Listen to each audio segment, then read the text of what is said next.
Welcome, graduates, and congratulations! Let's have fun, graduates!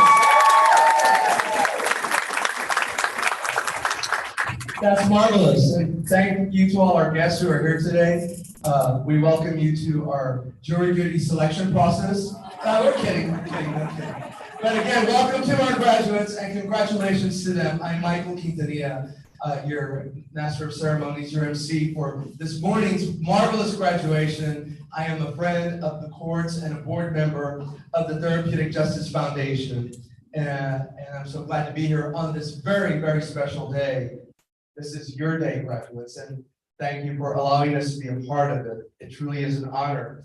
We are gathered here in person to celebrate you, to honor you, our graduates. Welcome to the 2022 Winter Graduation Ceremony, honoring graduates of the Mental Health Court and Felony Mental Health Pretrial Diversion. And please welcome Deacon Clarence Thomas, who will begin today's ceremonies with a special invocation. Deacon Thomas, welcome. Morning.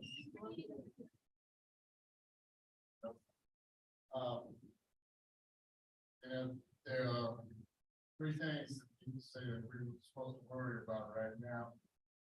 That's flu, pneumonia, and COVID-19. But I got three friends that say if you don't have to worry about a thing.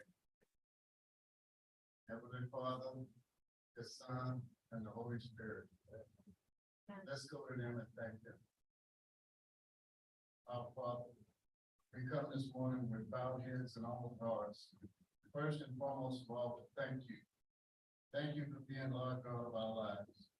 Thank you for these graduates that you have led and guided so that they know where they need to go and how to go. And Father, continue to light their path. Father, we thank you for the leadership that they have had, the supervisors, the judges, the trainers, the teachers.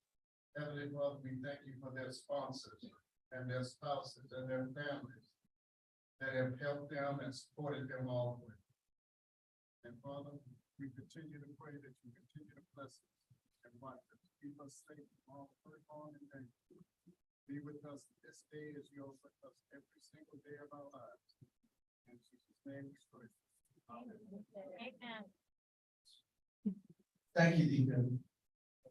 I think we lost a bit of the microphone there, but we heard your prayer loud and clear. Thank you so much.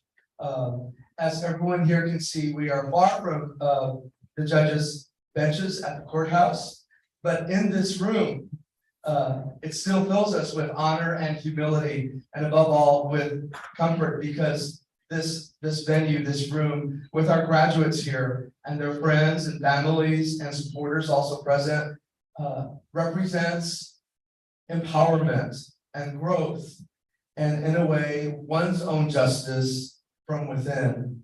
And we all believe that that is sacred. That is also a testament to one's hard work.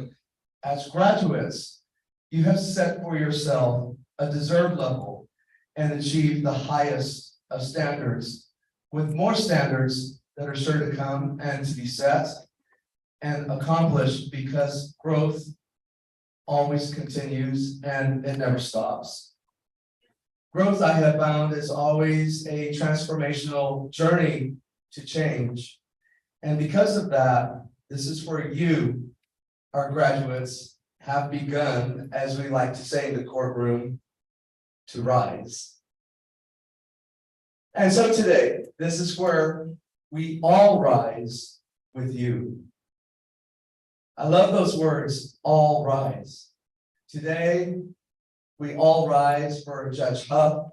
We all rise for Judge Ron Rangel. We all rise for Bexar County Judge-elect Peter Sakai. And we rise up for you, our graduates, because you are rising. You are reaching. You are setting new goals. You have new objectives. Probably you have a lot of new ideas and a new direction too.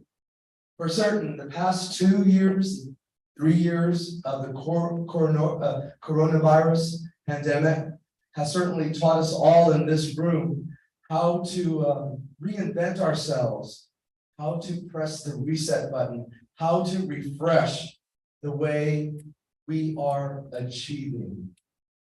So we salute your hard work in these trying times, in times of unprecedented challenges that did not stop you and will not stop us from showing you our pride in your accomplishment. As you know perhaps too well, mental health issues not only affect the individual, but those issues also impact the family and loved ones around you. And while we acknowledge your story, and I'm always about the story because I've been a writer and a journalist my entire life, and story is important. That's all we have in the end is our story. And so, while we acknowledge your story, and your story has empowerment to find your way, we also acknowledge others in your life as well, those familiar faces, as well as new supporters in your lives. Your mothers and fathers, your brothers and sisters, husbands and wives, grandparents, children, significant others, and friends, all of the counselors and mentors who have worked with you and hopefully will continue to work with you as you need them. These people in your lives are a testament of the love they have for you, our graduates. So their support has made a difference in your lives, and for that, we applaud them too. So let's applaud everyone in this room because I know that impacted these graduates as we continue to. Your family and friends are here to celebrate your hard work and dedication, for you are now among those graduates who have reached this goal with the support and care of family and friends. And we have had so many graduates up on here on this stage. Also here among us in this room to celebrate you are several of our elected officials and community leaders, and we thank them for joining us in this grand honor. Of course, you will hear from some of them in this program. We have our keynote speaker, Joseph Lee, and Crystal Robinson, Dr. Stacy Speedland Gonzalez, the speaker, Bert Jimenez, I believe, Dr. Andrea.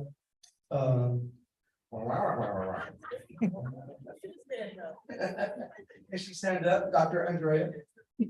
I could not. Is it Guajardo? Oh, good. I was close. Not read the writing. And of course, Judge Sakai right here on the end. I saw him last night. I'm going to see him tomorrow again. How lovely is that? And we have Gilbert Gonzalez, our Burke County, the director of the Burke County Behavioral Department, and Marion Thomas. So thank you for being here. Yes, and Yolanda Valenzuela, Kim's Angels. Thank you so much. We want to thank all of you for being here, for that support, for joining us in this grand honor. Now, onto our program. And many thanks to those who have pitched in to make this happen, all of the volunteers. As I mentioned, Marion Thomas with Blessed Angels Community Center, we appreciate your gift. Thank you, Judge Huff, for sponsoring the graduate certificates and gift bags. And thank you to our many volunteers, among them the participants from the mental health court program and family mental health pretrial diversion, and our many community sponsors listed in the program book. Now, ladies and gentlemen, please help me welcome our first guest to the podium, Gilbert Gonzalez, Director of the Bexar County Department of Behavioral Health. Mr. Gonzalez has more than 30 years of experience in the field of substance abuse, mental health, and crisis prevention. He was born and reared in San Antonio. He earned a bachelor's degree in political science and a master's in clinical psychology from Trinity University. He also has another master's in public service from Western Kentucky University in Bowling Green. He's a substance abuse and mental health services administration reviewer for jail diversion and specialty course programs at the national level, and has provided evaluation and consultation in multiple administrative and clinical settings. His work, contributions, innovative programs, and local and national leadership is extensive. We're so happy he is here with us today. Please welcome Gilbert Gonzalez. Thank you, Michael. And Michael, I am so glad to see you here today. The last time he wasn't able to make this, Judge Huff calls me. He says, Gilbert, can you do the MC? And I'm going, we never say no to the judge. She says, you're gonna do it. She asks you, you're doing it. Michael, thank you. Folks, I'll be very brief, but I've got to stop to say we have Judge Peter Sakai here with us today. I have known him. We were together for a long time, and his heart is two sizes too big, but he's also very effective, and he is now our county judge. So. I'm the director of the health department, and I'd like to take just a few minutes to introduce our new division chief, Dr. Guajardo, right there. You saw her stand up. She will be the new leader for the division that's going to overlook public health, environmental services. That is so key because, as you know, behavioral health, mental health is a part of all of this. So now, graduates. Híjole. Alegas. I grew up just a couple of blocks from here, so this is a very near and dear place for us. Graduates, can you just kind of touch your caps? Just touch your caps. You're wearing caps. Okay, I'd like for you to just kind of think about the fact that caps stand for three things. See, I can spell too. C-A-P. C, number one, is connection. We are here. You've made a connection with the treatment team, with people who love you, and you were surrounded by friends. So it's critically important. At this point, you're not lonely. Loneliness kills. And even if there are no family members with you, you have friends. You have your treatment team. Even if you don't have any of that, you've got a higher power. So connection is important. Then next is the letter A for awareness. Be aware of the fact that you've made it. You've done a lot. You did it. You showed up. And so now you are surrounded by folks who appreciate you. And so the awareness is for you to know you've done it. The past, it's not the future. And you're going to be able to change your life for the better and not have the past drag you down. So be aware of that. And the last thought I wanted to leave you is P. And that P stands for presence. We are here right now, this moment in time, and this is your time. People are proud of you, and we are proud of you. So thank you, and God bless.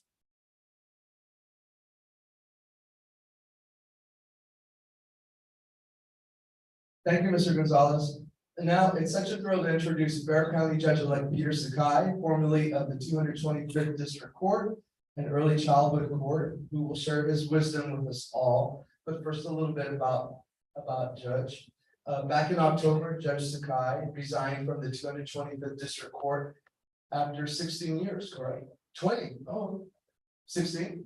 Okay, 16 years as the judge going through 4 elections that began in 2006 and standing on his promise to protect the children, empower families, and improve the system. He is the first Asian American to sit on a district court bench in Bear County and has served on the board of the Texas Center for the Judiciary and the board of the judicial section of the State Bar of Texas. In 2015, the Bear County Early Childhood Court was established under his guidance. He was born and reared in the Rio Grande Valley. Judge Sakai has a Bachelor of Arts and a Doctor of Jurisprudence from the University of Texas at Austin. He is widely recognized as a community leader, yes, and child advocate, yes, with numerous local, state, and national awards, yes, yes, yes. Ladies and gentlemen, all rise, come on, all rise.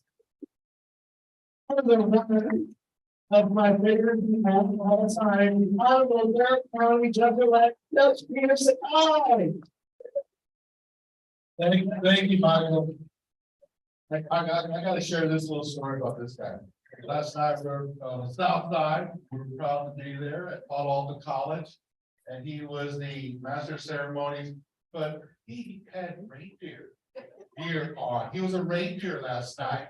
And so I said, well, what happened? Where's your reindeer gear? It's the holiday spirit. Well, no, we're a little more serious here today. Michael, thank you. You were there at what Express News for many years as a writer. and the LA Times, and so this man knows how to write a story. And what I really appreciate is your stories are always positive and they're uplifting, and you always focus on the positive things that happen in our community. Thank you for retiring from that, but stepping up to continue your community service. Let's give a round of applause.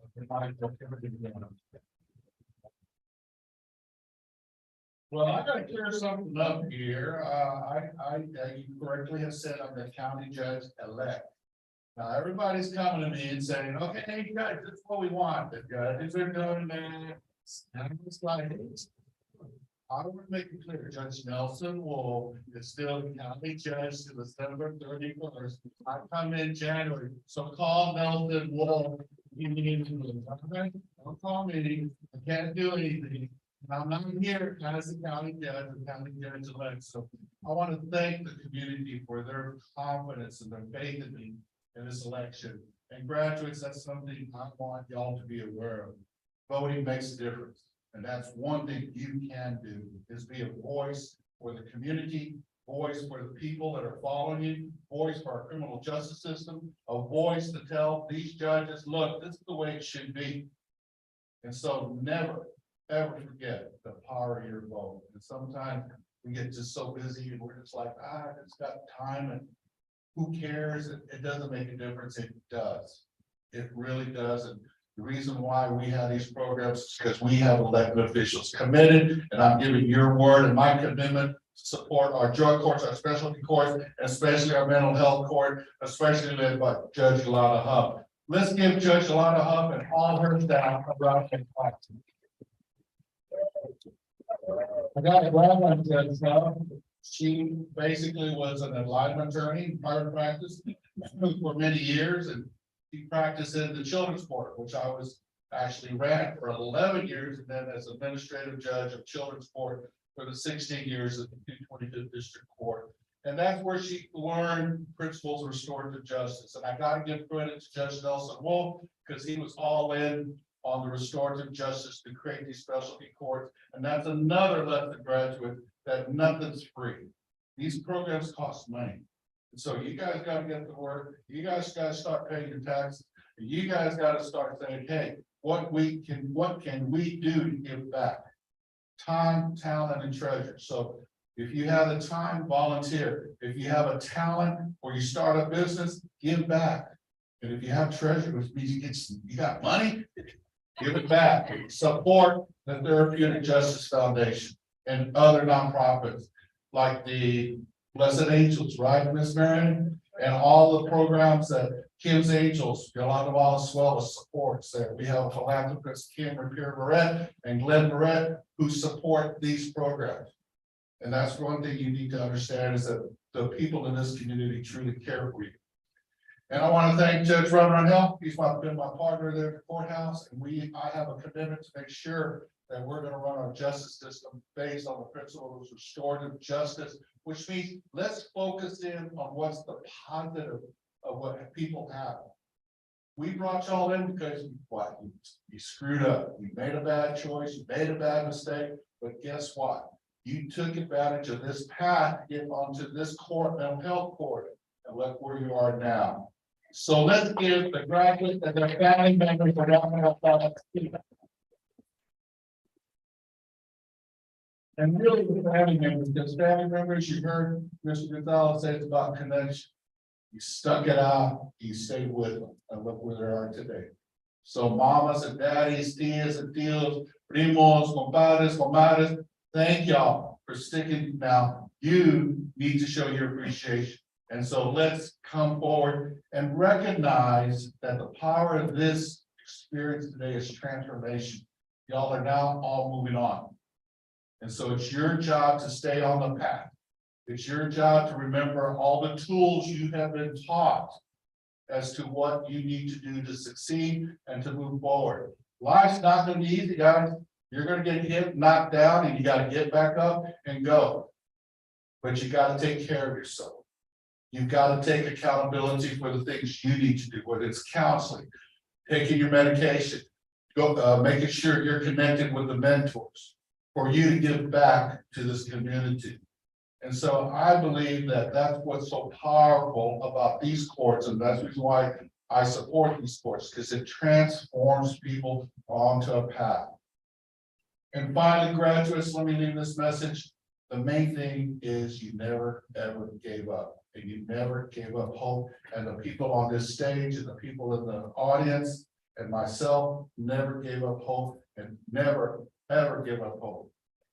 Because when you do, things get kind of cloudy, kind of get dark, and things don't go well.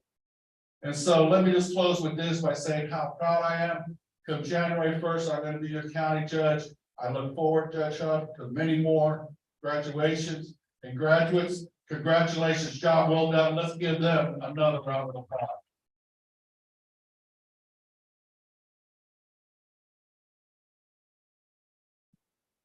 Thank you, Judge Sakai. Ladies and gentlemen, I am so truly honored to always introduce Judge Yolanda Huff, who leads County Court of Law number 12 and Mental Health Court. And I think it's safe to say that I am very fond of Judge Huff. I love her.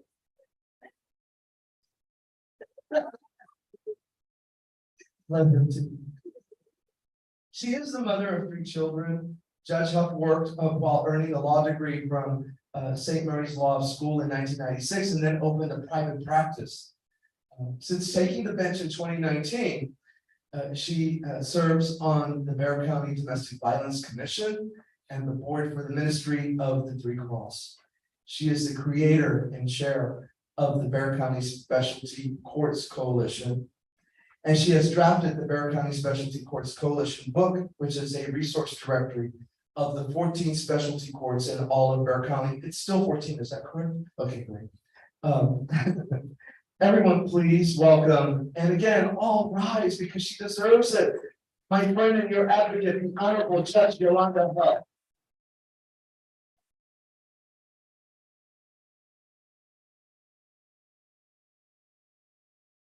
Good morning, everybody. Good morning.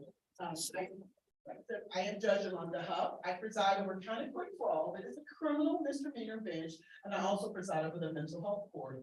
And like Michael said, I do chair the Bexar County Specialty Courts Coalition. That is a coalition that comprises all of the 14 specialty courts of Bexar County. And since taking the bench in 2019, I have made a big push to educate the community about what these treatment courts, these specialty courts, these drug courts, we do use those terms interchangeably. What do they mean? What do they do for our community? Because guess what? You guys don't pay for those. These are taxpayer supported entities. You guys should know about these programs. So that was my big push for creating the coalition, creating that resource book. If you guys can grab them off the table, they're back there on the table. And it's just every judge that presides over one, their teams and what they're about. And again, it's just educating the community of what these wonderful programs do. And on that note, I really do want to thank the community for being here, because without you guys, it wouldn't be possible. I mean, the fact that you were here means to me that you thought this was important enough to come and learn and to be present in a mental health court graduation. So I thank you, community. I thank the public. And I also want to thank the dignitaries, the elected officials, because you guys get it. You know how important it is. You know how important it is to loop the community back into helping our community. Like I get calls, I'll say this all the time, I get calls from other counties. If someone gets arrested in Bexar County or Comal or Atascosa, and they want to join the mental health court, and we'll just have to say, sorry, these programs are only for Bexar County residents, because Bexar County taxpayers are paying for them. So again, elected officials, thank you guys for being here, because you are here, and that tells me you thought this was important enough that you should be here. And I want to give a shout out to Jarvis Anderson, the director of the probation department. I see you back there, Jarvis. Thank you here. Especially, we want to give a thank you to the families, right? The families, because when someone has a mental health issue, I call it the family has a mental health issue, because it truly does affect everyone in that family, right? Now, I'm gonna tell you guys a quick little story. I run marathons, well, I used to run marathons before I got to be, and I ran the Rock and Roll Marathon 5 times, not the whole one, just the 13.1 miles, right? And so when you're running those 13 miles and you're weaving in and out of the community, and it ends at the Alamo Dome, and when you're going up almost to the finish line, I don't know who thought this was a great idea, but you're actually going up an incline and you're finishing up your 13 miles, and I'm huffing and puffing, but it's thousands of people there. And so I'm running and I look to the side, and what I'm looking for is my family. And then all these thousands of people, I see my son, my older son, and he's smiling, he has this beautiful smile, and they just give me that energy to get all the way to the finish line, because it just felt so good that my family was there to see me finish that marathon. And families, that's what you guys are doing for these graduates here. They have run the path, they have finished these programs, 12 months, sometimes longer, 18 months. They have on that journey, they ran that marathon, and now they're here, and you guys are here at the finish line to see them cross that finish line. And it means so much to them. It means so much to me. It means so much to our team that they have that support. So thank you for being here. And lastly, I want to thank the participants. Participants, what does Judge Shucks always say? What all this hard work, who are you doing it for? Ourselves. They know that, because are you guys doing Judge Shucks a favor? Nope.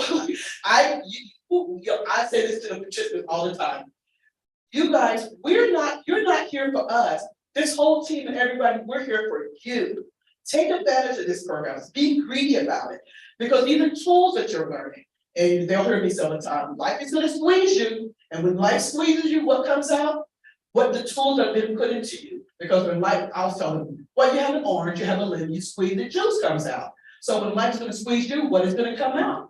And I'm hoping that all the tools that we put into you guys will come out.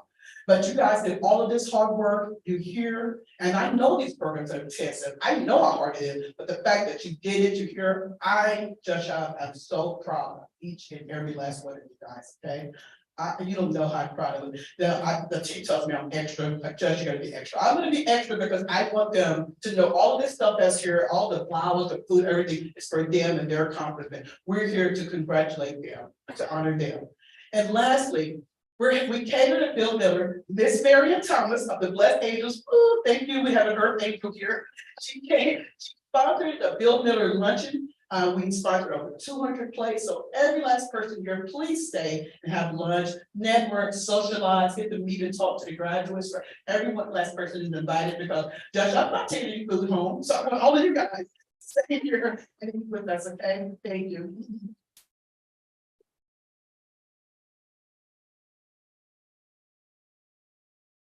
Thank you, Judge Huff. And this is the resource guide that Judge Huff referred to, and we have some here.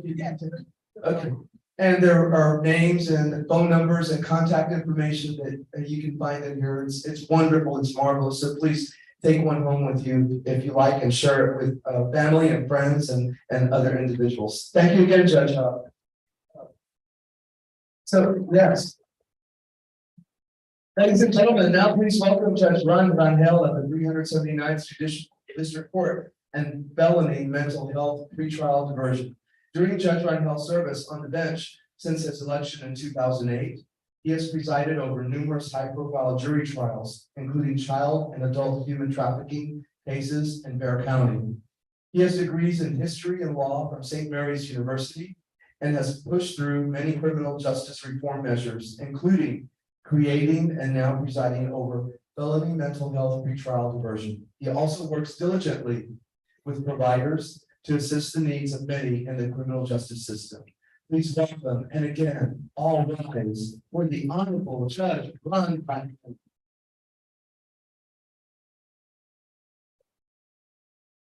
Thank you. I'm going to echo what Gilbert Gonzalez said. I'm so glad Michael's here today. Not for any other reason than it's just beautiful to see him. So, and I know Judge Sakai wasn't aware of this, but we do have 7 graduates in the felony pretrial diversion program, the felony mental health pretrial diversion. This is the largest group we've ever had. I'm very proud. When we first started this program a couple of years ago, and it's been growing slowly ever since. No funding from the county yet, but at some point it'll come. You're talking to the wrong person. And you know, and when we first started working on creative, it took us like 3 years to put it together. And when we first started working, everybody was like, another thing that you're gotta be responsible for, Ron. But the idea was to bring it in, to get it going. And I gotta tell you, looking back, it is one of the most satisfying things that I could ever do, because I get, and I don't know if y'all recognize this, but I get more out of communicating with y'all every week than I think you could ever get from me. Just to allow me to come into your lives and to share yourselves with me gives me so much breadth and depth and color to my life. And we have a few others that are in the program here. I appreciate y'all for coming in and being so open with me, because when you come in, I try to sort of get to understand who you are, and all of you give me that opportunity. And I was talking to a lady here who's a mother, and frankly, look, none of us could be here without support of people that love us. So if you're somebody who is here to love somebody that is in this group, if you could just please stand up. If you're here to support them, if you take them anywhere, if you just there to tell them, because we could never make it without you. Let's get that round of applause. Thank you so much. There was a lady, a mother that I was talking to. I'm going to be very brief, I hope. There was a mother that I was talking to, and I was telling her about my dad. My father's 80 years old. And he requires 24-hour assistance from my brothers and I. So we're sort of becoming his caretakers, and he feels bad sometimes. Sometimes he gets a little emotional, and he says, I'm very sorry that you're having to go through this. And I tell him, when I was growing up, we didn't have a lot of money, right? We didn't have a lot to show for the things. But I tell you, the one thing that I had, which has made all the difference in the world for me, is I always knew that my father loved me. I always knew that my parents were there to take care of me, and they looked at me in the eye, and you could feel that sense of love and that sense of support. You cannot replace that for anything else. All of us experience hardships in life. We all go through difficult times. Nobody's immune from that. That's part of being human. And so understanding that, it takes us our entire lives to work at overcoming those hardships and to appreciate the joys and the love that we have. And today is your day. We are here to celebrate you. So thank you for giving me the opportunity to come here and to celebrate you. It is truly my honor, and I'm very blessed to participate in anything related to this. And I really do want to thank Judge Huff, because we went to law school together. You would never know that, because I look like I could be your father, I know. But first of all, the idea that she got Mary and Thomas, my good friend, involved to bring Bill Miller, how could I refuse not to come? Second of all, a lot of what we do in our program, we model what she does. So she really is a leader in this community. We're very fortunate to have her. And I am so excited to look forward to working with Judge Peter Sakai, and the county judge-elect Peter Sakai as he comes in. So enjoy the program. I'm looking forward to it. It's a beautiful day. This is one of those days that's going to be with me for the rest of my life. Thank you for letting me be a part of that.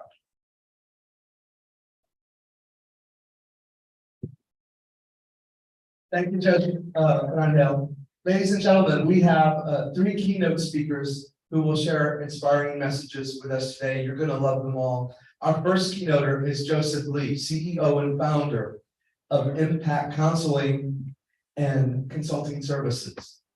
Mr. Lee has an extensive educational, mental health, and clinical background, and has provided counseling support to the Uvalde area after the Robb Elementary tragedy. He is an expert on issues affecting bullying, COVID mental health support, trauma, PTSD, and behavioral issues. He maintains a multi-state counseling practice, is a crisis care network provider, military family life counselor, and a trainer for the Texas Black School Board Members Association. Everyone, please welcome Joseph Lee.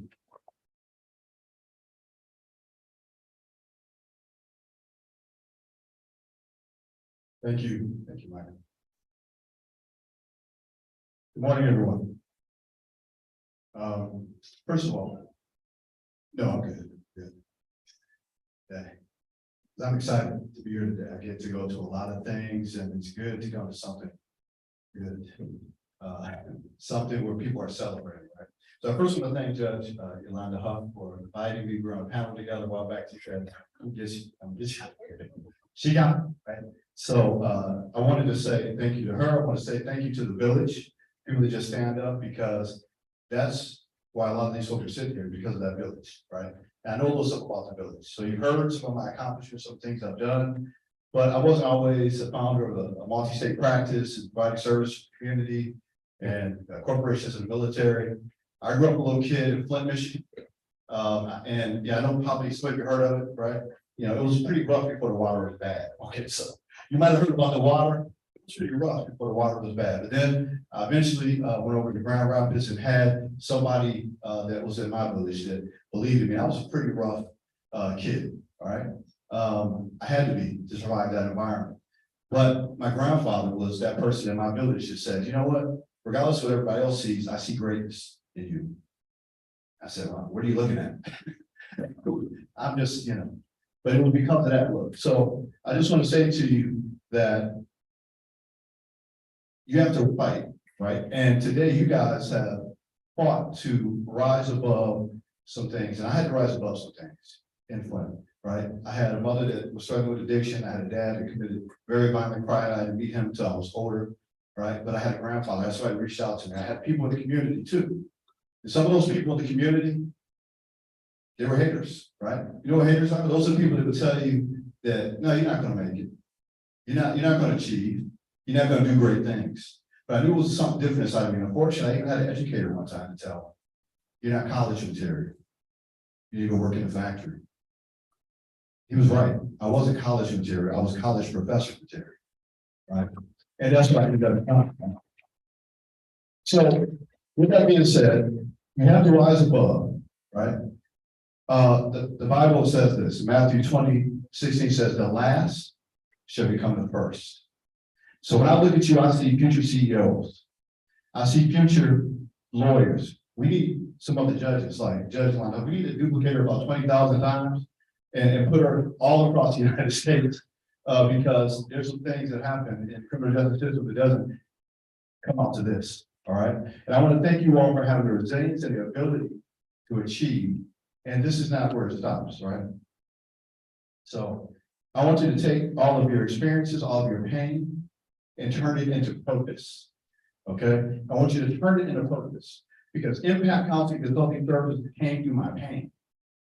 And see, when I went to grad school and went through all that, I didn't know all the definitions of all the stuff at first, but I knew what I had to do to get through a lot of the stuff that I went through, and then I could help others. So that's what impact is about. It's about breaking strongholds. So you look at my card and my website, you'll see impact breaking something, and it's breaking strongholds. And that's why I love to come and speak today, because that's what we're doing. You're breaking strongholds. You're breaking some things that people had set for you, right? And now you're changing your trajectory. So I want you to continue to increase your GPA. And I'm not talking about just your educational GPA, but your goals, seeking purpose, reaching achievement and higher levels, right? So that's your GPA, right? Goals, reaching higher levels of achievement, right? Instead of right that time. And I want to say this to you. There's a poem by William Ernest Henley called Invictus, right? And I have a little variation of it, and I would like to say it to you. Out of the night that covers me, black as a pit from pole to pole, I thank the God that is, that's my twist, for my unconquerable soul. In the fell clutch of circumstance, I have now winced and I cried aloud. Under the bloodshot of chance, my head is bloody, but I'm bowed. Beyond the space of rousing to their wounds with the horror of the shade. And yet, the minutes of the year shall find me unafraid. It matters not how straight the gate, how charged with punishments and scrolls. I'm the master of my fate. I'm the captain of my soul. With that being said, you guys have rose above the darkness of bad decisions, bad choices, and now you have a new life that you can embrace and that you can focus on and move towards. Reach that. Success. Success is not a designation. It's a journey. This is just one of your first stops. Stop for a minute, enjoy the view. Enjoy all the folks that want to invest in you, that want to believe in you and don't believe in you, but then keep going. Go to the next level. That little idea that says that, you know, hey, I want to do this. Do that. People are going to invest in you. People have already invested in you. Inside each one of these bags, you're gonna have an envelope. It's gonna have my card in it, and it's gonna have something from Whataburger, all right? I want you to take that meal and continue your journey, to continue to excel, to continue to achieve, to continue to move up, all right?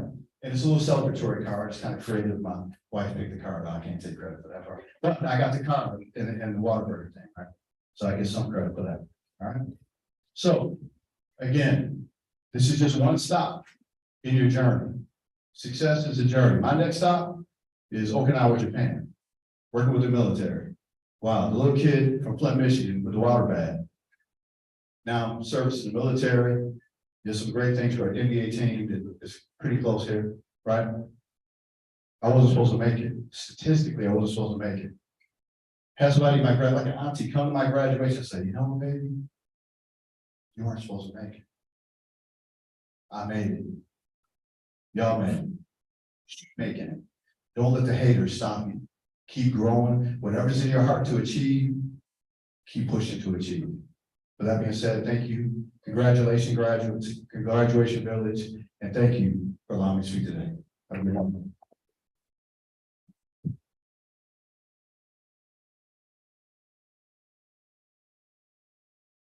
Thank you, Mr. Lee. Our next speaker is Dr. Crystal Robinson. She's an assistant professor in the Department of Pediatrics at UT Health San Antonio, Division of Hematology Oncology. She also serves as associate chair for diversity, equity, and inclusion for the Department of Pediatrics. Dr. Robinson is a clinical pediatric psychologist with a primary focus on children and adolescents with complex medical needs and has training in treating youth who have experienced both medical and other forms of complex trauma. She provides individual and family-based counseling and subscribes to a philosophy of health, equity, and the elimination of healthcare disparities for underserved communities of color and marginalized groups. Everyone, please welcome Dr. Crystal Robinson.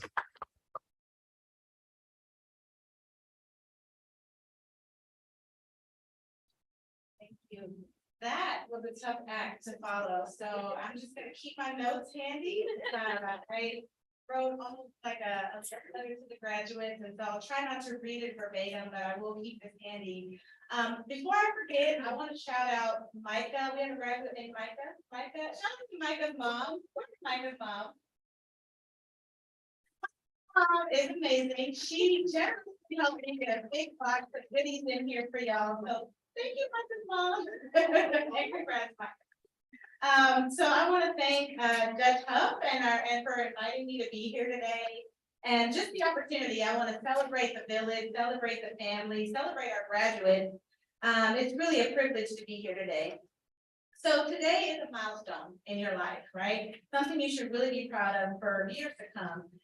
It's really the beginning of a new chapter. So a lot of times when we think about graduation, or even graduations that we've attended, your own graduation, maybe your high school or college graduation, we think of an ending, right? Like the end of a chapter, the end of an era. And while that may be true, really today is about a beginning. It's about a new beginning for you. It's about a new season for you. I call it a season of firsts, right? So this may be, your first season of a birthday where you celebrate your sobriety, or it may be the first year that you have a full-time job that you really enjoy and can maintain, or maybe it's your first Christmas this year back with your family. But all of these firsts are going to have an impact on you because of the sacrifices that you made in this program. It is not without your effort and your resilience that this season of first is happening. So I want you to take a minute and think about your first day in the program. So everybody just, you don't have to share, but you can just quietly reflect on your first day. Were you nervous? Were you maybe ambivalent or unsure that it's going to actually work out for you? Maybe you were a little bit annoyed that you had to enroll in the program. Whatever the thoughts were, just reflect on that, right? And then I want you to think about your worst day over the last 12 months, the hardest day, the day where it felt like, tomorrow in this program was not going to happen. Think about how you felt. Think about who your peer network and your influences were at that time. And think about your best day. Think about the last 12 months or 18 months, however long you've been in the program. Think about your best day. What were you, what were you wearing that day? Who were your peers that day? What happened that day? These are all sort of major time points if you think about the last year of your life. And I want you to use those as anchors to reflect, especially as you prepare for this next year and beyond. I want you to think about, even a year from now. So December 2nd, 2023. A year from today, think about where you might want to be, what you might want to be doing, the people that you might want to have in your life, the people that you had to leave behind, right, after you celebrated this milestone. Think about that, focus on that, visualize that, let that be sort of your mission and your vision as you move forward today. I really hope that, your time in the program, again, no matter how long it's been, has taught you about perseverance, about grit, about determination. I was going over, the program, Judge Huff was sharing with me some of the things that you've had to do. And it is not easy. It is not easy. It's not easy to make the sacrifices that you've made, to make those phone calls, to show up places that you didn't want to show up when you didn't feel like doing it, but you did it. And now you have this milestone to celebrate that. So just keep that in mind. Everyone has kind of said this already, but this journey that we're on in life, it's not always going to be this linear. Actually, never is it this linear, smooth progression, like you check the boxes and then you accomplish, right? You're self-actualized. That's not how life works. That's okay. So be okay with that. Be okay with the process. Be present every step of the way. And if you have bad days, or if you have days where, let's say, you find yourself stepping back into old ways or old habits, pull from those skills, pull from the knowledge that you've developed as a result of being in the program, pull on your village, pull on your community to pull yourself up back again. So even though today is a new beginning, and I'm mentioning this season of firsts and new milestones, I want to be abundantly clear with you that life gets hard and there will be those temptations again to fall back into old ways or to fall back into old relationships or connections, but utilize the resources and the people and the skills inside of you, the resilience inside of you to fight that. And every day you sort of just dust yourself off and try again. Today wasn't a good day. I have this is, kind of a silly aside, but I have a big sweets, like I'm a big dessert fan. It doesn't even matter if it's good dessert, I just like it, right? It doesn't even matter if it's the most decadent dessert. So I have to remind myself, like, you do not need to eat dessert every day. Does anybody here eat dessert every day? Oh, okay, I'm not alone. I'm a lone family. Okay. So there are days where I'm like, I did all week, I'm gonna have dessert. It's day 6, it's Saturday, I'm gonna have dessert. Right, and there may be a stressful week at work where I have to start 4 days in a row. And I'm like, okay, I gotta reel it in, I gotta reel it in. But the point is, you get up the next day and you start over, right? So even if you do have a bad day, even if you do have a bad couple of days, it's about the starting over. It's about the next day. It's about really showing up for yourself time and time again.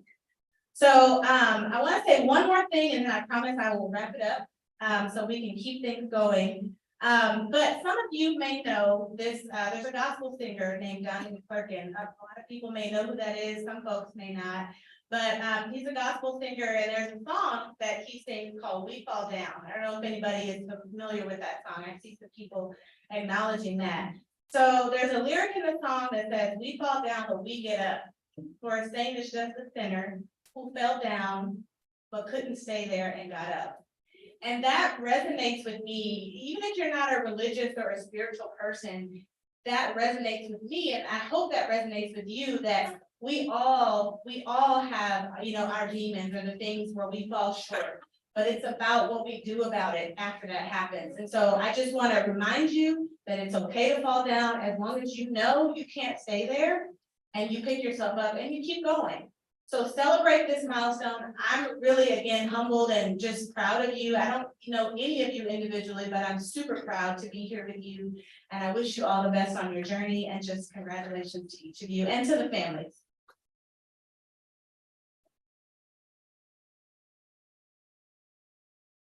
Thank you, Dr. Robinson. And Miriam, we do have dessert, right?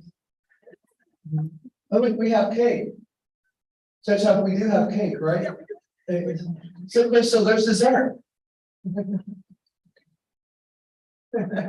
Thank you again. Our next speaker is Dr. Stacy Speedland Gonzalez, a licensed professional counselor and owner and executive director of Salient Clinical Services. Now, Dr. Speedland Gonzalez also is a licensed chemical dependency counselor and board certified as a nationally credentialed counselor. She is known for working with clients with addiction issues and believes in healing, restoration, and hope. Above all, she says she is humbled by the work she does with others. Counseling and clinical consultation, she says, and has told me, is the greatest privilege of her life. Adding that as an agent of change, she values the courage of her clients and does not take their willingness to come to counseling lightly. That, she says, is what inspires her to do her best work. Now here to inspire us with her story, with her heart and courage and life experiences is Dr. Stacy Speedland Gonzalez.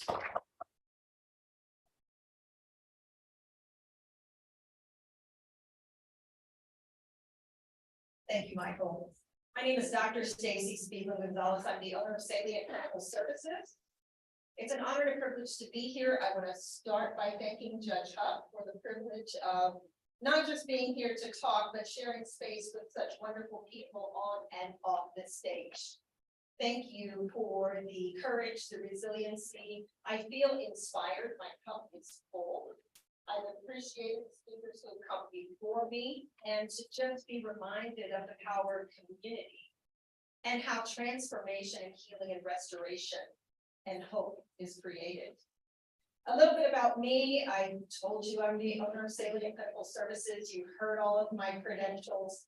What I want to be transparent about is I'm 19 years clean and sober.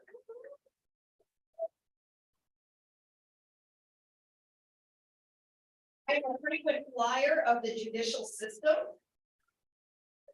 I've been arrested several times, and thank God I learned from a friend and mentor of mine that if you've been arrested more than 3 times, all you have to say is several. Now, when I was doing my deal, prior to my sobriety, they didn't have drug courts. I'm a huge advocate of drug courts and restorative justice.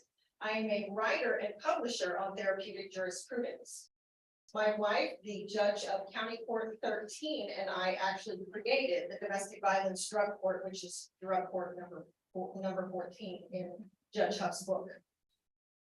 Why I do that is because I understand what happens when we do not provide creative and innovative services within the judicial system to help people rebuild lives. I understand what happens when the compilation of our life leads us to the place where the only thing that we can do is try the best we possibly can to survive our traumatic history, our childhood attachment injuries, and our addiction issues just to get by. And consequently, when we end up in the system is not always kind in its traditional practices. What it affords us is time away from family, the cost of occupational and fiscal supports. It takes from us all of our resources. It breaks the hearts of our families. It separates us from the people that we love the most. And worse yet, it takes away our dignity.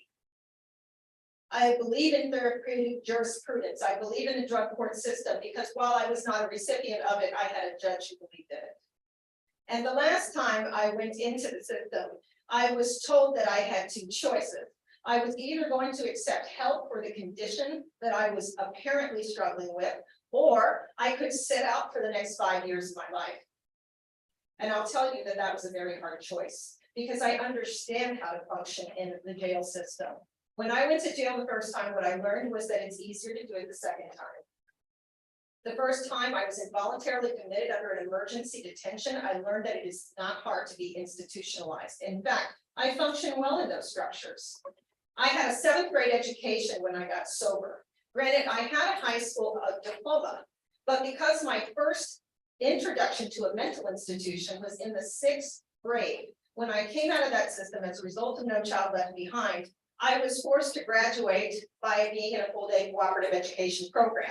I tell you that to say that because of the impact of my mental health history, I had no education.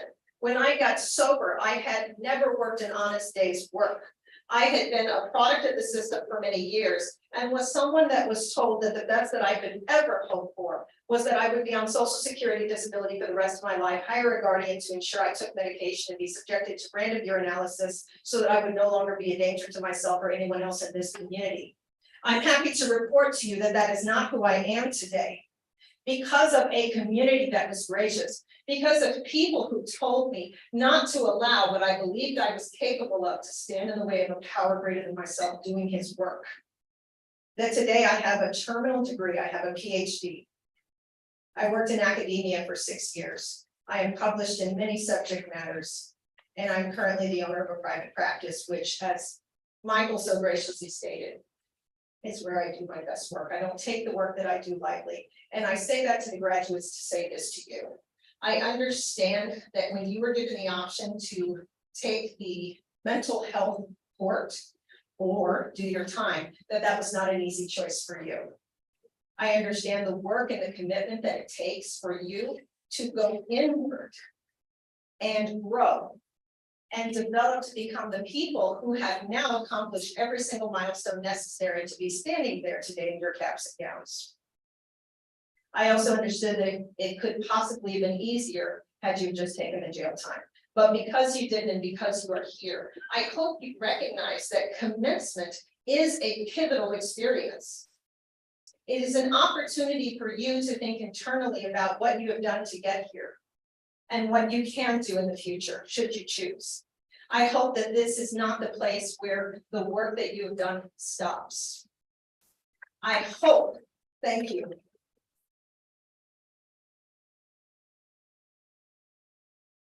I hope that if nothing else, it gives you a sense of zest and desire for more.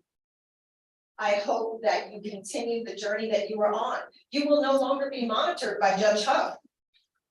I will be, but you won't. Judge Huff and I are friends, and I want to shout out to our constable, Kat Brown, for being here. Kat Brown is also a friend and someone that I admire in this community, but I'll tell you, there was a time I couldn't be friends with either one of them because, you know, the badge and the gavel. Yeah, no, that's not me. But I will say this, please continue what you have done.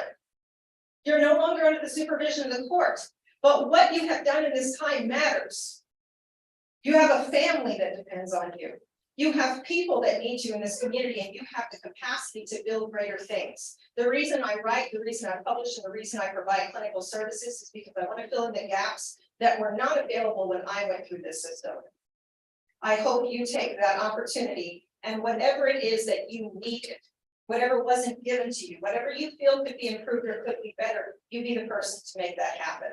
And I hope that the next time Judge Huff has a graduation, that you are at that graduation, reaching your hand out to the person who is in that pivotal seat that you are in today. I want to close with a story. It's a metaphor. It's one that I love. It's the story of a kindergarten kid. There was a little kid in kindergarten, kind of what you would typically imagine, could never sit still, was bouncing around all over the place. He was driving the teacher crazy. And so in effort to keep this kid busy, the teacher grabbed the National Geographic magazine and pulled a picture out of it, just ripped a picture out of the National Geographic magazine. It was a picture of the world.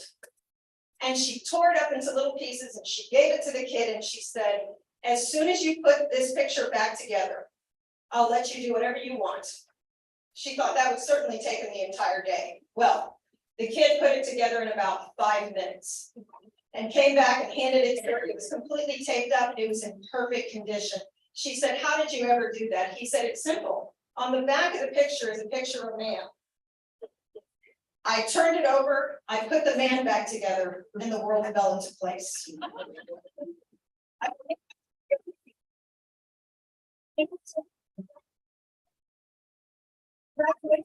Graduates, thank you for our family members who held space, and I'm gonna just pass the mic.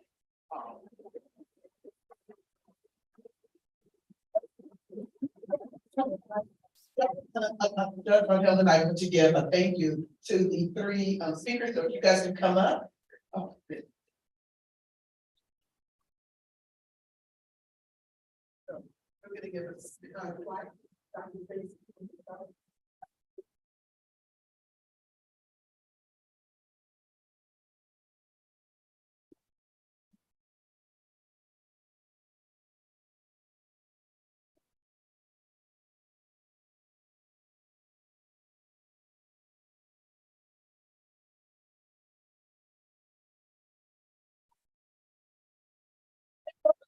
There's so much for coming here and doing this. That's again, another one of my visions. I'm trying to loop the stakeholders in our community into what the special program, especially in the mental health court. And these are all three specialists in the mental health court field. So guys, thank you for being here. You guys can say thank you to me, but thank you that you're here. You took time. I know all three of you guys are so busy, but you're here giving these graduates advice. And congratulations. So thank you so much on behalf of all of me and my team.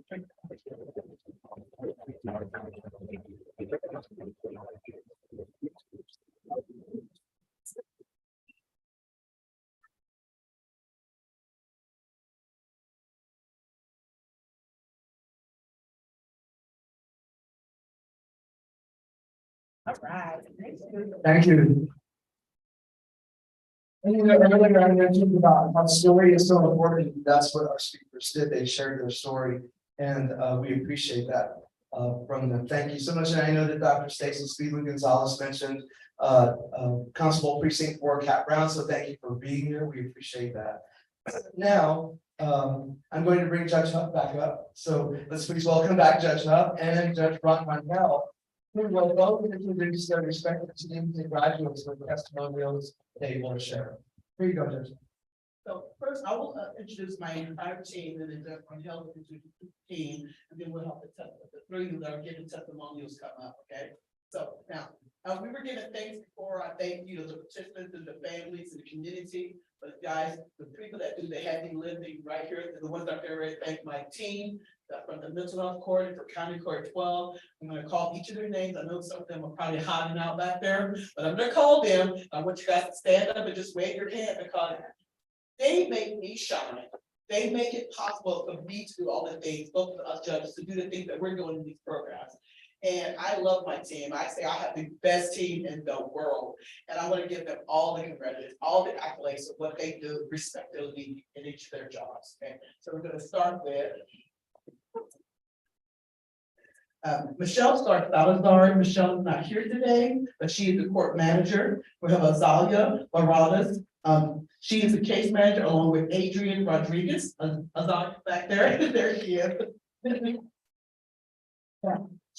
Charlotte Graves is our office manager. Charlotte does so much in the background work. She's not here today, but she's back.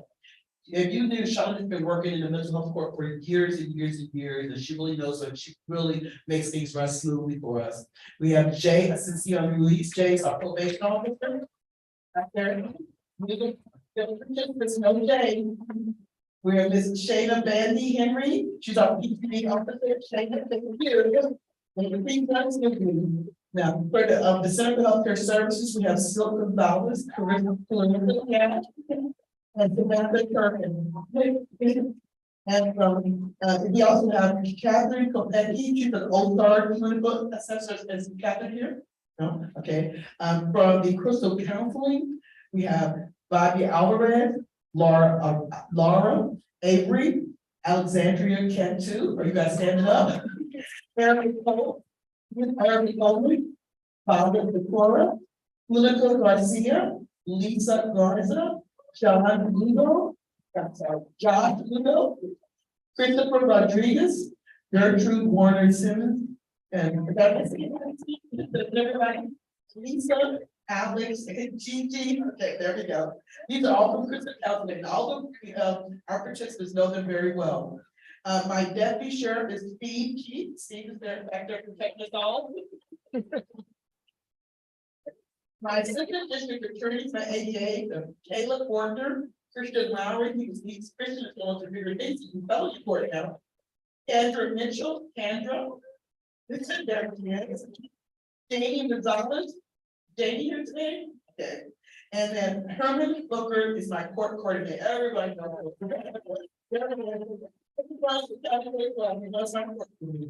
Yeah, the clerks today, I don't know if any of them were able to attend, but we have Jessica and Susan are the clerks for County Clerk as well. Jessica here, here she is.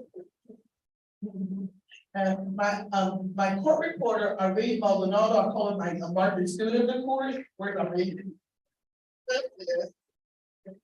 Mr. Charles Kimbrough, my court liaison, thank God, don't ever move him, Jarvis. He's wonderful. And my public defenders are Brian O'Donnell and Renee Munoz.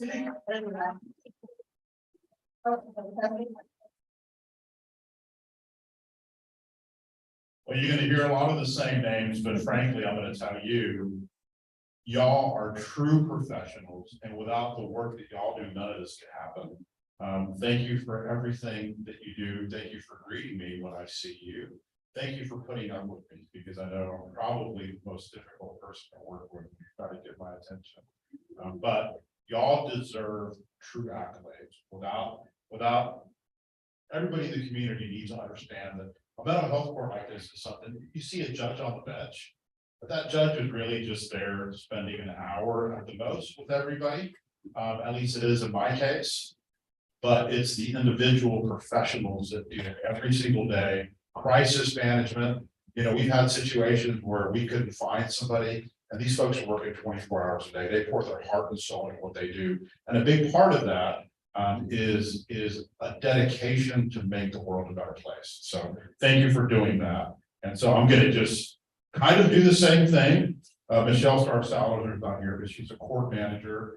Azalia and Adrian are the court case managers. I know Azalia is back there. Let's give her a round. Adrian is not here. She went through a tragedy. Keep her in your prayers. I think about her every day. She's such a wonderful person. Charlotte Reyes, the office assistant manager.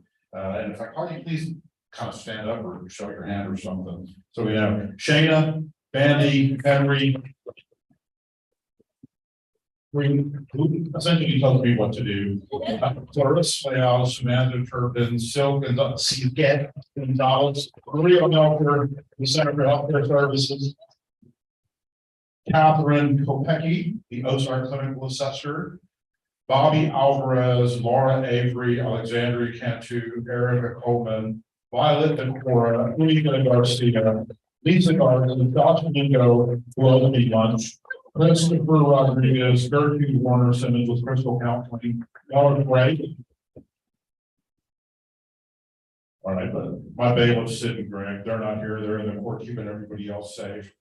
Somebody who I've worked with for a very long time, and I've watched her develop from really just a prosecutor in court to turning into, I think we are blessed in this county to have her represent the district attorney's office. Sally Unkerfer is here.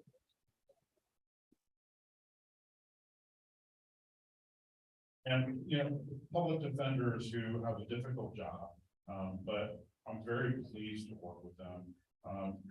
Christine McDonald, I don't think Christine is here. She's expecting, right? So that's about the nicest way I could say that, I think, without shooting myself in the foot. Renee Munoz is doing a fantastic job. Brian O'Donnell does not work specifically with the felony pretrial mental health and verdict court, but I see him all the time. Always makes me feel good. And somebody who I could not have made it through this semester without always, in any way, she's going to be surprised if I'm calling her out, but I owe you so much. One of my former students and heading my podcast, Alana Zariello. If you stand up, keep my intern this month. Ashley Hernandez with the, I'm sorry, Ashley, you're just hiding back there.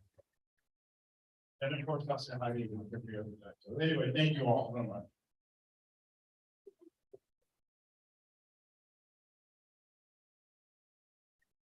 One of the most, I think that the most, a fan favorite testimonials from the, we have three, I have one right, Judge, from him. Yeah. Okay, so we have two from the mental health court and, well, one from the mental health court and one from the, misdemeanor PTD program. So the first we're gonna call up is Randy Garcia, she's from the mental health court. Randy, come on up. I broke it up to three participants. Some that come in, they don't wanna come in, they don't wanna be here, but you know, they'd rather not be in jail. Then we have the kind that they know that they need to be here, but they're doing it for the love of here. And then we get those ones like Ray, they come ready to go. I mean, she came in like she was on 10 and she never looked back. She just stole through the program, she leaned in, and she was just always so just go, go, go. I know I need to be here. I'm gonna take everything I can get from this program. And that's Randy. Come on, Randy.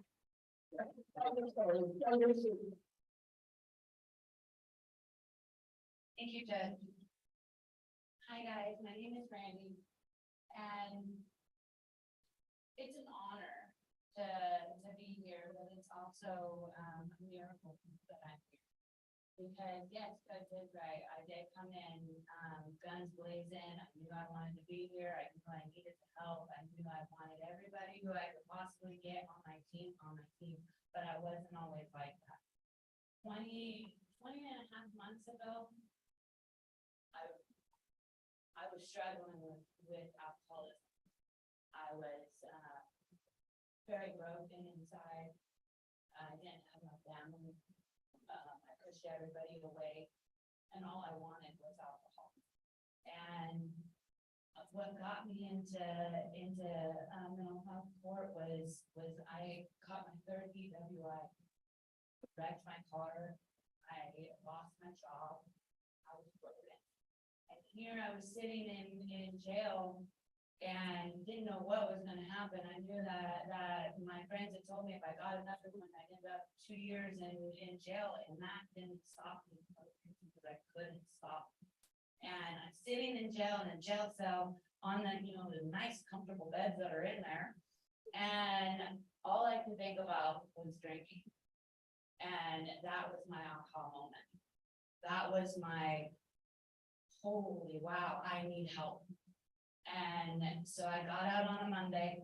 That Friday, I went to Ripple Ranch Recovery Center, and I knew I needed to change my life. I still didn't know what was going to happen with court, but I knew that I needed something different. I needed help. So then I didn't know anything about this program. And when I was sitting in jail, I saw the little, signs for it, but I didn't know what it meant. I didn't know if I could get into it. I didn't know how to get into it. I didn't know anything about it. And it was brought to me, and they're like, it's a very intense program. It's a year long. You're gonna have to UA. You're gonna have to do this. And I'm like, okay, all right. And you're gonna have counseling. You're gonna have a case manager. And the only thing that was hard for me was because I'm stubborn and I don't like people what to do. I was like, I do that, and I was like, yes, I can do it, and I did. And I'm not saying that it was easy, because it wasn't. It was not fun getting up in the morning. I had an alarm 6:05 for my UA. And it always happened that I had to go in for a UA when I was busy that day, and I had all kinds of things going on. And instead of sitting there like, oh man, I gotta go UA, I was like, you know what, I get to go UA because I could be sitting in jail. And these are the tools that helped me put together 20 and a half months of sobriety. And that every day after today is going to help me in my future.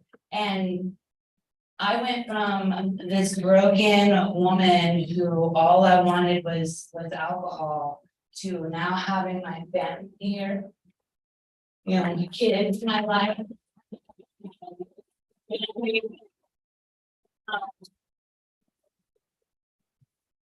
And now I dedicate my life helping other addicts get into the same rehab that helped me.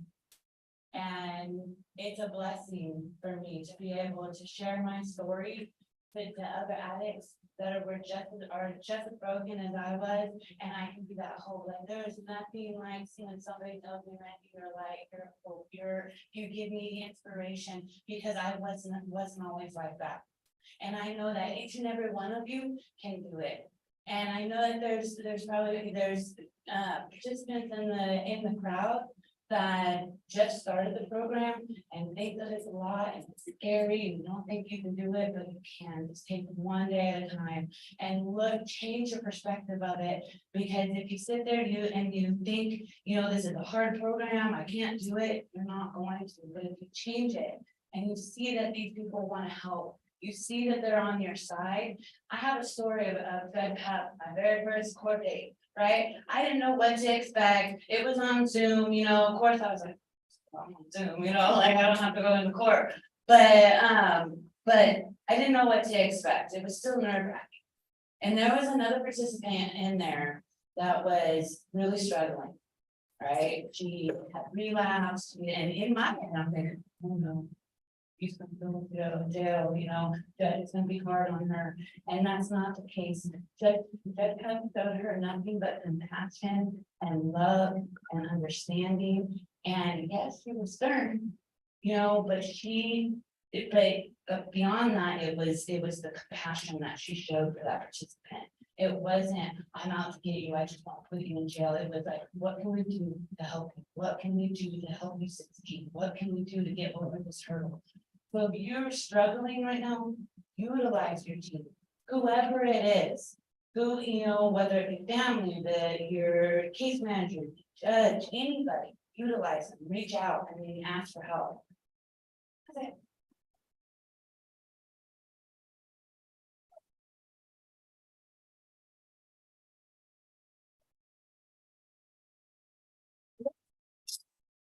Our next testimony is going to be Micah. Come on up, Micah. Okay. Now, Micah is someone that kind of slow to get there. He was kind of slow to get there, but when Micah had that aha moment in the program, he took off. And the day that I said to Micah, the 12 months, and we were in court, and I said, Micah, guess what's going to happen today? He said, I'm finishing the program, so you got that right. So I handed him his certificate of completion, and the first thing Michael said, Judge, I'm gonna do a testimonial. I'm like, yeah. He wanted to do it. Come on, Micah.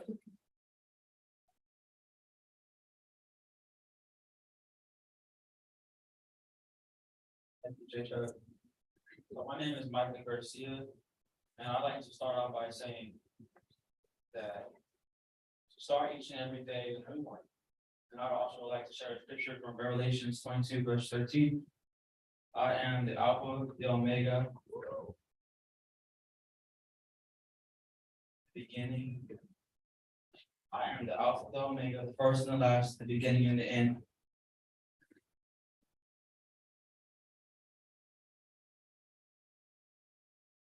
I'd like to congratulate each and every one of you graduates of your success. Way to go.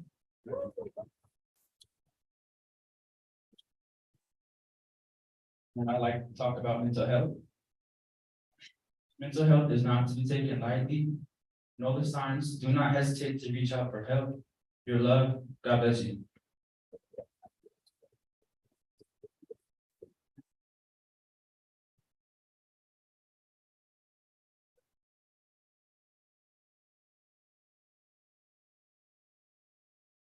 I saw Michael earlier and I could tell he was going to be, have an opportunity to speak. We're very blessed to have y'all. Now, we tried to get somebody in the felony mental health court pre-conversion program to come up and give a testimonial. Nobody wanted to do that. So if one of y'all doesn't come up, I'm going to call on somebody. Come on.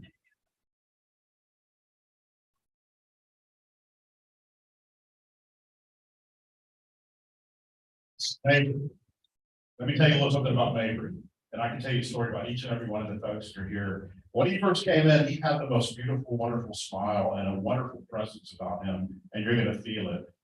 Throughout the program, throughout the program, he has been nothing but consistent, has worked hard, and is dedicated to this type of program can truly have success, and that's what Mabry's about, Scarlett.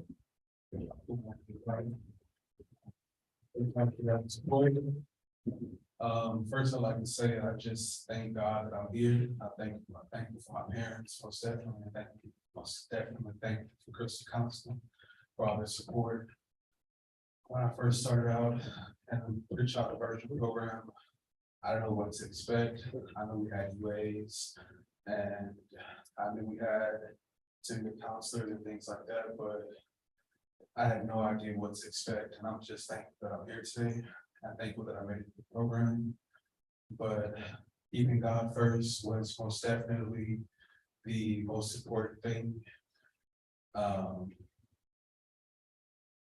Just praying so much through all the programs and learning to be normal again after finding out that that I was in a mental health situation, or that I had mental health issues.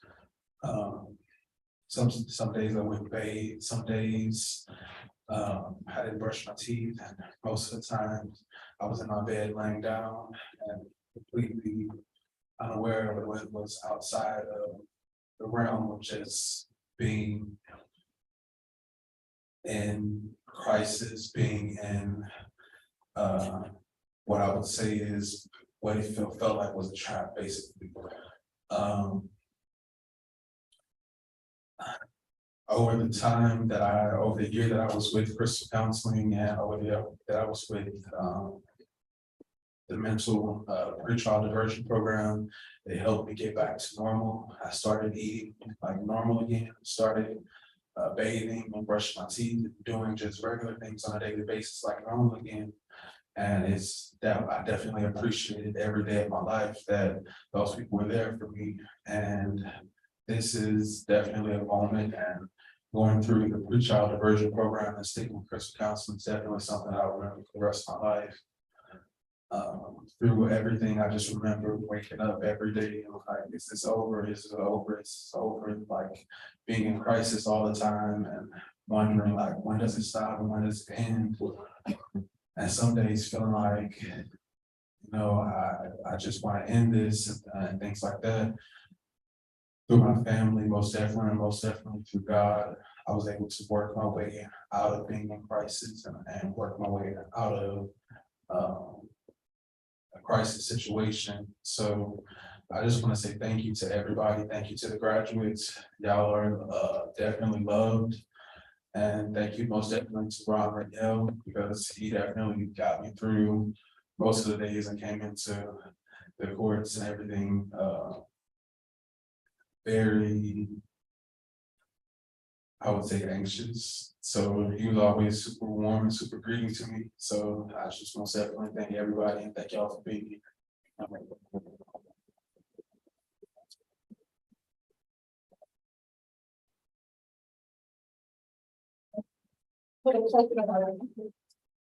For Kevin, be honest.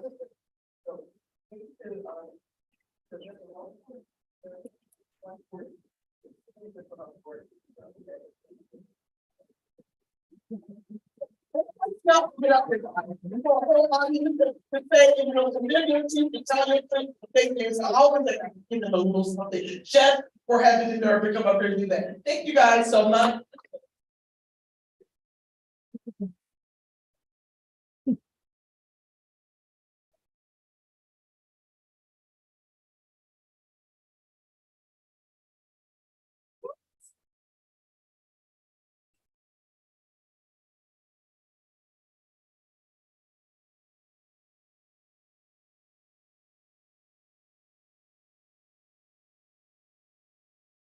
Thank you again. And this is the season for being grateful and thankful, and we certainly are grateful and thankful to the graduates for sharing their stories. And thank you for your life-changing testimonials of courage and inspiration, and also newfound wisdom. And thank you also to Judge Hubb and Judge Rangel and your teams for all the work that you do with the graduates. So now, ladies and gentlemen, the time we all have been waiting for is here, the presentation of the winter graduating class of 2022. Please welcome Today, Gonzalez, MHC Winter Manager, and Shayna Vandy Henry, pretrial officer for the introduction of the graduates and presentation of diplomas.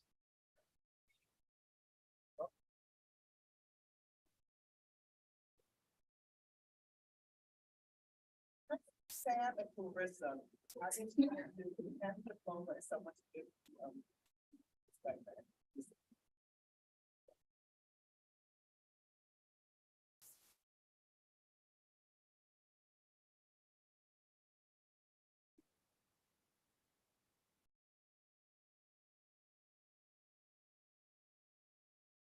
Okay, we can have the first row of graduates stand up, please.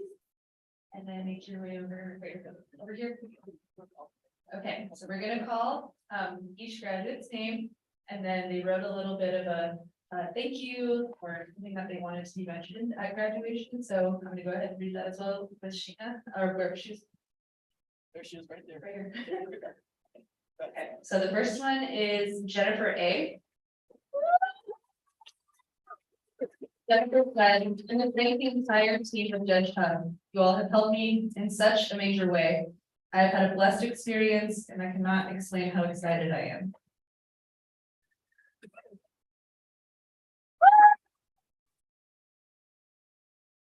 Next graduate is Donna A. "I am loved and I'm breathing and will do the right thing. I love for my children and mother is my anchor. It was time for me to change up my perspective and now my life is about to be incredible. Thanks to Judge and the team for helping me get on the right track and change my life around." Everyone, hey. To the team, thank you for all your help. Thank you for Judge Hub.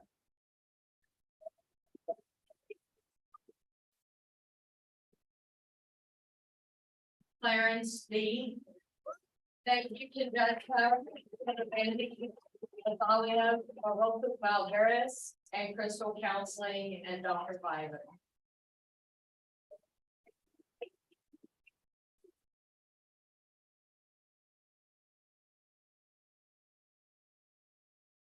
David C. "I want to thank all the team for your help. Thank you, Judge Hub and Elizabeth, for your support."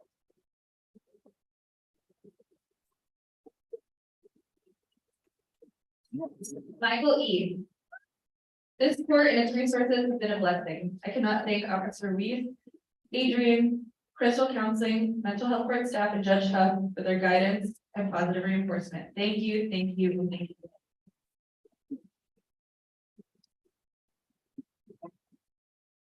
Catherine M.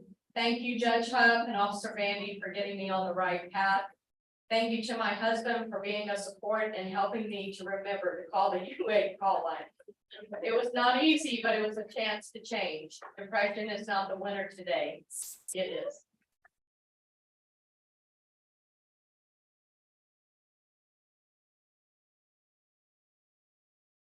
Micah G.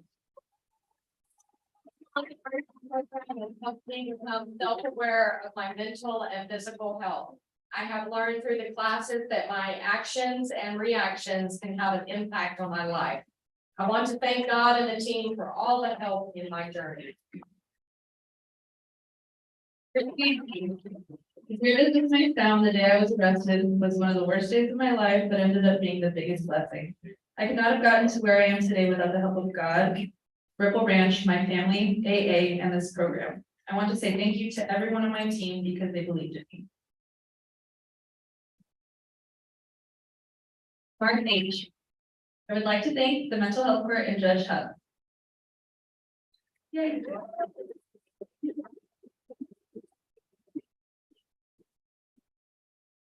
Adrian H.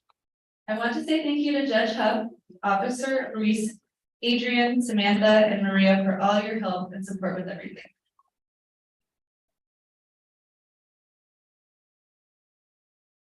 Kira J. "Judge Hub and the Mental Health Support team have showed encouragement during my journey. This program has been a blessing in disguise. The program always made me feel like I was at the right place at the right time. Thank you to Officer Reese and the court team, but most I would like to thank God." Rosemary J. Thank you, Officer Reeves, Samantha, Carolyn, Azalea, for helping me face my struggle with depression and anxiety. I'm very thankful for the program because it helped me to gain or to learn to face issues that come along with everyday life struggles. Larry L. I want to thank Judge Huff and the entire team for helping me with this whole experience. The program helped keep me accountable and responsible. The mental health court has taught me a lot about myself and helped me mature in so many ways. Elizabeth L. I want to first thank everyone who helped me during this program. The UA hotline helped me to be responsible. Counseling helped me to cope with my hurt and worries. Outpatient classes helped me to understand why I was self-medicating. Officer Reeves helped hold me responsible for my actions. MRT helped me understand I can heal from my traumatic experiences without self-medicating. I finally feel like myself again.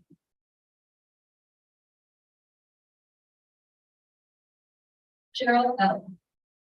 I would like to thank everyone on the team for holding me accountable. At first it was difficult, but like Judge Huff said, dig deep within, life happens. I hated the UA line, but I was so proud of myself for calling each day.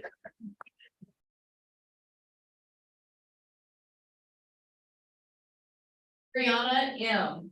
Judge Huff taught me many things to have, most of all was self-discipline. I do not think I would make it this far, but I am happy that I made it. I'm ready to continue on my road to sobriety. I cannot thank the team enough for picking out me to help get me back on track. I will miss you all and would like to pay it forward by being a mentor to others just beginning the program.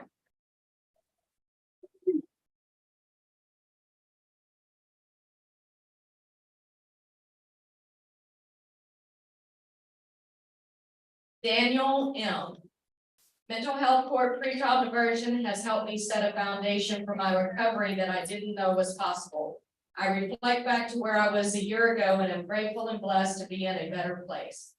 I'd especially like to thank Judge Huff, Officer Bandy, Samantha, Adrian, and Maria.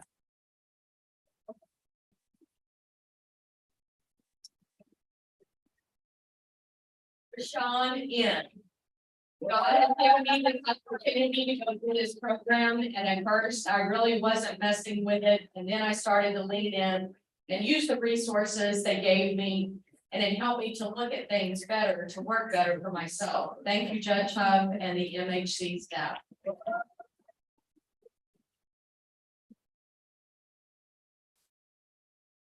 O. I would like to thank my best friend that helped me get through this program. This program has helped me become more responsible. The program gave me a better understanding of my mental illness and taught me how to cope in a positive way. Damian S. I'm deeply thankful to everyone who helped me during my time on probation. Judge Huff for being there, Officer Reese for helping me to the finish line, Samantha for listening to me, my mom and family who have supported me all the way, and most importantly, Jesus Christ, because I could do all things through him.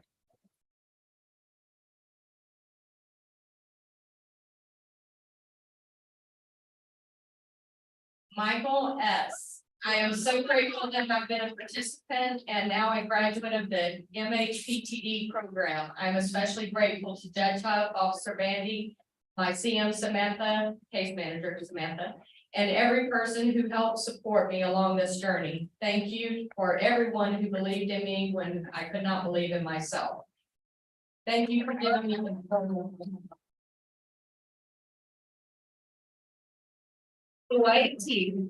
I would like to thank the entire mental health court team for everything, especially Judge Huff. Not only did she treat me with respect, but more so like an extended mother. Judge was tough, but also fair and impartial with rewards and sanctions. Without the structure, I can't say where I would have ended up.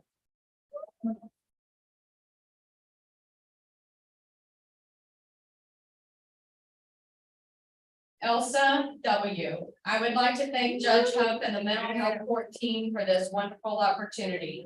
Thank you to Helen and Sil for always making me feel comfortable and encouraging me. Thank you to my partner Walter for staying with me and helping me through this program.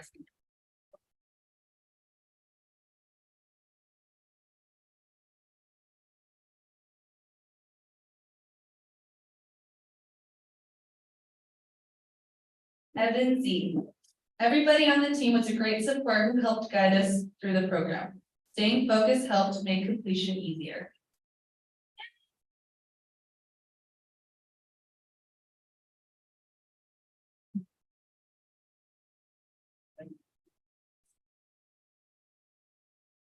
Congratulations. Kalia A. I want to thank you for helping me get through the program, even though my trials and tribulations, even through my trials and tribulations.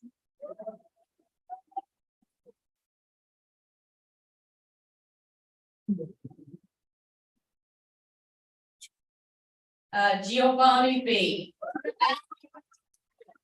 Thank you, Ms. Bandy, for everything. She has been a fantastic recall officer. Yeah, we give that credit there.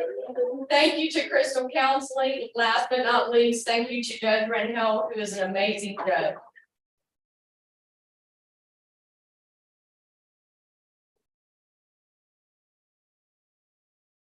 Jason F.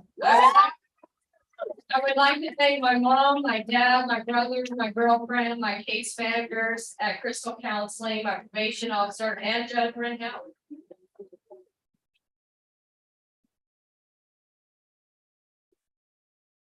Mabry H. Although this was tough, I did my best. Through the stormy days, I leaned on my family, God, and the support from Crystal Counseling to get me through. There were many days I felt like throwing in the towel. However, I felt the nudge from my angels saying, push through.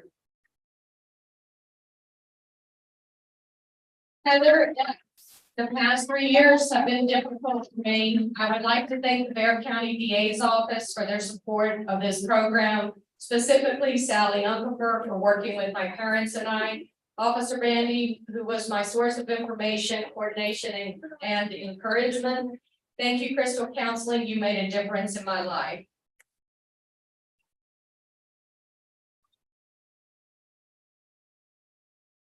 And last but not least, Daryl S. I would like to thank Judge Renhel, Samantha Kirkland, Lorenzo Leal, and Officer Bandy for the opportunity to complete the program. Thank God it's over.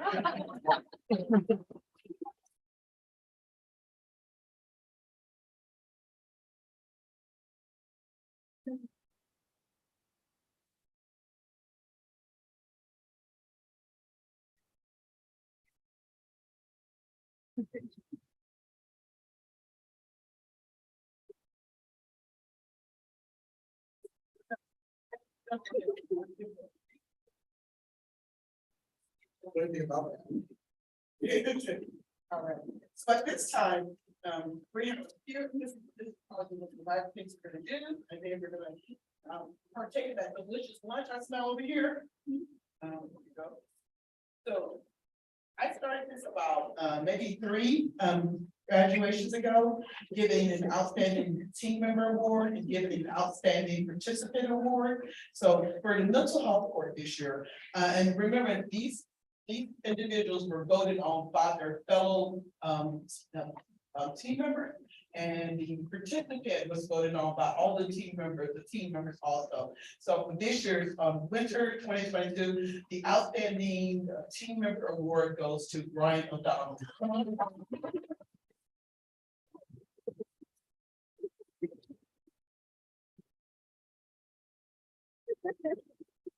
Congratulations.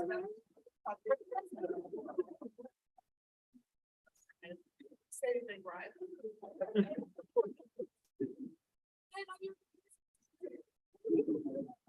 Brian is the public defender, and he is just, you can tell his dedication. He was there when I got to the court, and his dedication to the participants just awesome. He is all the participants defense attorney. When they have problems, he argues with me, Judge, don't do that, Judge, give him a chance. But Brian just does an awesome job, and I'm so proud and happy that he's on my mental health team. There you go, Brian.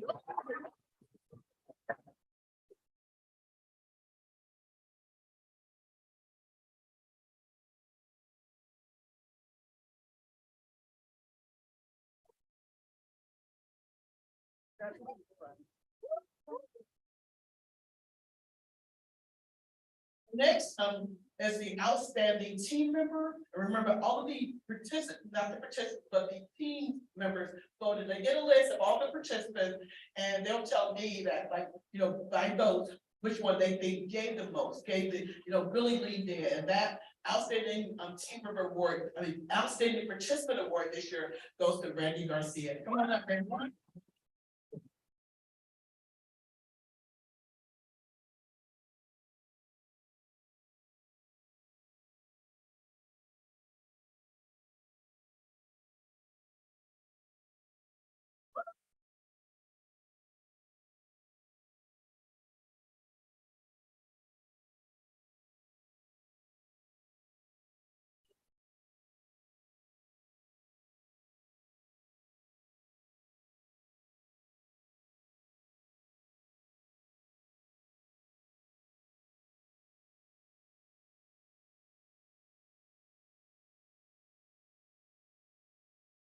All right, so for the felony mental health pretrial diversion program, we do the same thing. All the team members vote. Everybody that works with the mental health court team is very gracious in working together, and frankly, all of you really deserve an award. But I gotta say, when I first came in, there was this one individual. I started it's been like 2.5, 3 years now that we started this. It's like, this person knows everything about every single one of these people. That was my first reaction the first couple of times. And now it's like, she knows everything about every one of these folks. And she is so positive, such a wonderful person. And every time I see her, she inspires me. So for the Outstanding Team Member Award, the Felony Mental Health Pretrial Diversion Program, for your tireless, steadfast commitment to this court, Shayna Henry.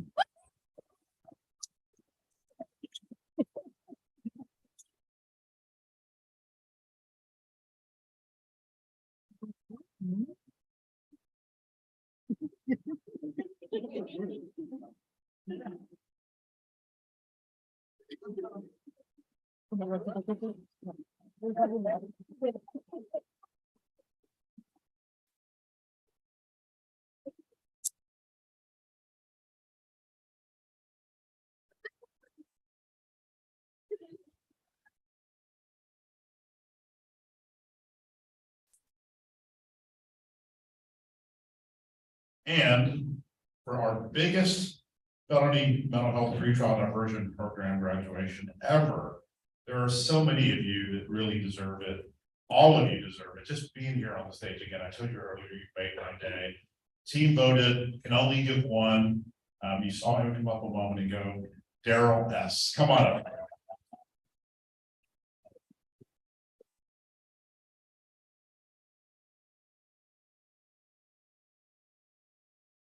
Daryl, you deserve accolades for this wonderful accomplishment. It's always a pleasure for me to see you. Every time I see you again, you make me smile. Thank you for being here.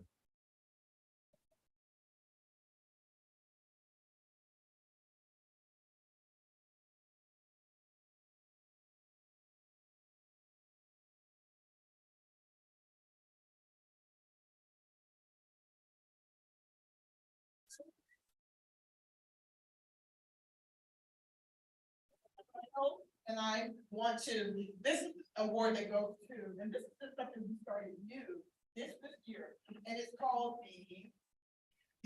the certificate of recognition for outstanding community service, and that goes to Miss Marion Thomas.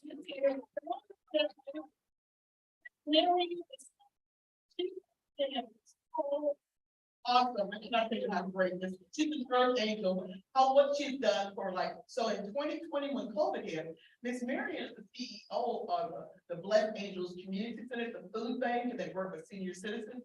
And she gave every participant that wanted one, and during COVID in 2020, Thanksgiving dinner, turkey, all the sides, over 100 pounds of groceries.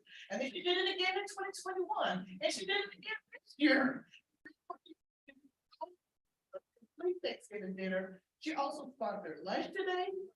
Sponsored lunch here. But to Ms. Mary, outstanding contribution, accomplishment, and exemplary public service in mental health care. Thank you, Ms. Mary.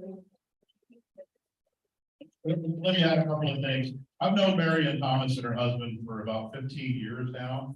This did not start yesterday. This lady and her husband have been doing this for a very long time. These are the kind of angels that we have in San Antonio. God bless you.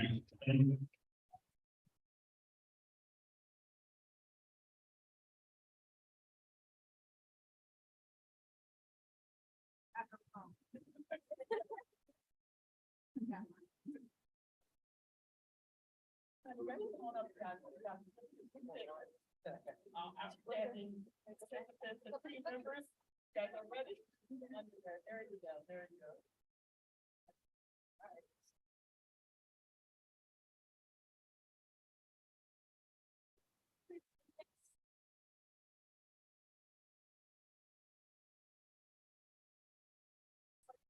Everyone, oh, one more.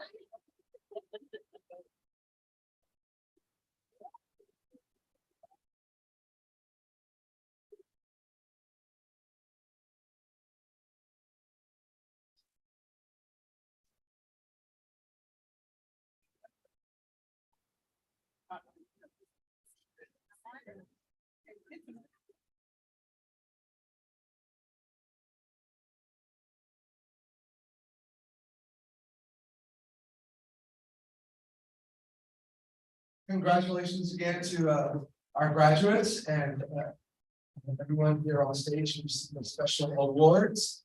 As our graduation ceremony comes to an end, and then we are served our beautiful lunch, it's so very important that we continue to support our graduates with the values of humanistic justice and integrity, because these are also tenets of success. So graduates, success awaits. It's there waiting for you to rise up. When you rise up, know that you also rise up for others. So congratulations and keep rising. Let's eat. And put the towel in your swag bag, the big red over the hat, everyone get your ready. But yeah, walk out, right? Okay, put your towel in your swag bag and get ready for this. We did it on the hat.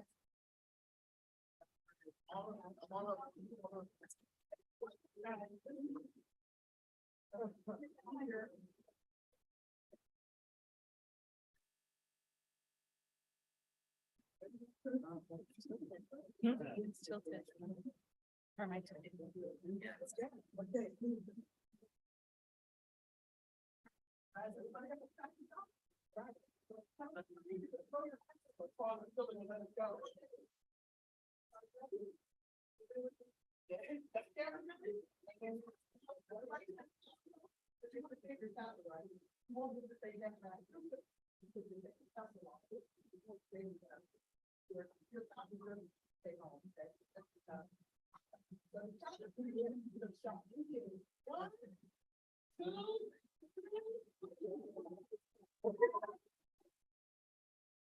two,